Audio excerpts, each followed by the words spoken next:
नमस्कार दोस्तों, लर्निंग लेन में आप सभी का एक बार फिर से स्वागत है, जहां सीखना होता है आसान और मजेदार। आज के इस वीडियो में हम भूगोल और विज्ञान की एक बहुत ही महत्वपूर्ण अवधारणा को समझने वाले हैं, आर्द्रता, ह्यूमिडिटी। आर्द्रता क्या होती है? गर्मियों में हमें चिपचिपा क्यों महसूस होता है? और आर्द्रता को कैसे मापा जाता है? तो वीडियो के अंत तक हमारे साथ बने रहिए। और चलिए शुरू करते हैं। आर्द्रता क्या है? आर्द्रता का अर्थ है हवा में मौजूद जलवाष्प, वाटर वेपोर की मात्रा। जलवाष्प पानी का गैसीय रूप होता है, जो महासागरों, नदियों, झीलों, पौधों और मिट्टी से वाष्पीकरण, इवैपोरेशन के माध्यम से वातावरण में पहुंचता है। सरल शब्दों में, हवा में जलवाष्प अधिक आर्द्रता, हवा में जलवाष्प कम आर्द्रता। आर्द्रता क्यों महत्वपूर्ण है? आर्द्रता हमारे दैनिक जीवन और जलवायु में बहुत महत्वपूर्ण भूमिका निभाती है। यह मौसम और वर्षा को प्रभावित करती है, मानव आराम को प्रभावित करती है, कृषि और पौधों की वृद्धि पर असर डालती है, बादलों के निर्माण और वर्षण को नियंत्रित करती है।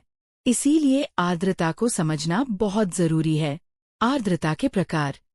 आर्द्रता के मुख्य रूप से 3 प्रकार होते हैं। एक निरपेक्ष आर्द्रता, एब्सोल्यूट ह्यूमिडिटी। निरपेक्ष आर्द्रता हवा के एक निश्चित आयतन में मौजूद जलवाष्प की वास्तविक मात्रा को दर्शाती है। इसे ग्राम प्रति घन मीटर (GM) में मापा जाता है। यह सीधे तापमान पर निर्भर नहीं करती। उदाहरण: यदि 1 घन मीटर हवा में 10 ग्राम जलवाष्प है, तो निरपेक्ष आर्द्रता 10 GM। 2. विशिष्ट आर्द्रता, स्पेसिफिक ह्यूमिडिटी। विशिष्ट आर्द्रता जलवाष्प के द्रव्यमान और कुल वायु के द्रव्यमान का अनुपात होती है। इसे ग्राम प्रति किलोग्राम (kg) में व्यक्त किया जाता है। जब तक हवा में जलवाष्प जोड़ा या हटाया न जाए, यह लगभग स्थिर रहती है। इसका उपयोग मौसम विज्ञान में अधिक किया जाता है। 3. सापेक्ष आर्द्रता, रिलेटिव ह्यूमिडिटी। सापेक्ष आर्द्रता हवा में मौजूद जलवाष्प की मात्रा और उस तापमान पर हवा की अधिकतम जलवाष्प धारण करने की क्षमता का प्रतिशत होती है। इसे %, में मापा जाता है।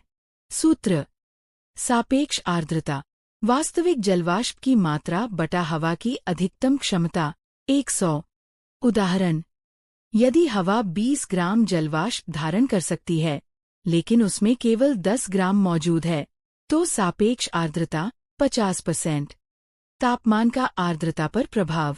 गर्म हवा ठंडी हवा की तुलना में अधिक जलवाष्प धारण कर सकती है। गर्मियों में अधिक तापमान के कारण आर्द्रता बढ़ जाती है। सर्दियों में ठंडी हवा कम नमी धारण करती है।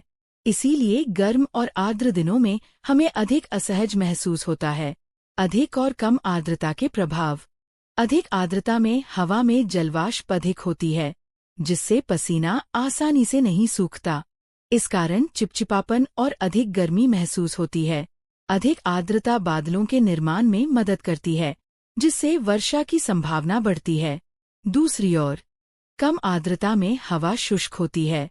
पसीना जल्दी सूख जाता है, जिससे ठंडक महसूस होती है, लेकिन इससे त्वचा रूखी होना, होंठ फटना और गले में जलन जैसी समस्याएं हो सकती हैं। इस प्रकार बहुत अधिक या बहुत कम आर्द्रता दोनों ही असुविधाजनक होती हैं। आर्द्रता कैसे मापी जाती है? आर्द्रता को मापने के लिए हाइग्रोमीटर नामक उपकरण का उपयोग किया जाता है। गीला और सूखा बल्ब थर्मामीटर, जिसे साइक्रोमीटर भी कहते हैं, सापेक्ष आर्द्रता मापने के लिए सामान्य रूप से प्रयोग किया जाता है। मानव शरीर के लिए सबसे आरामदायक सापेक्ष आर्द्रता 40% से 60% के बीच होती है। इससे अधिक या कम आर्द्रता स्वास्थ्य समस्याएं उत्पन्न कर सकती है। आर्द्रता हवा में जलवाष्प की मात्रा है। इसके 3 प्रकार हैं: निरपेक्ष, विशिष्ट और सापेक्ष आर्द्रता।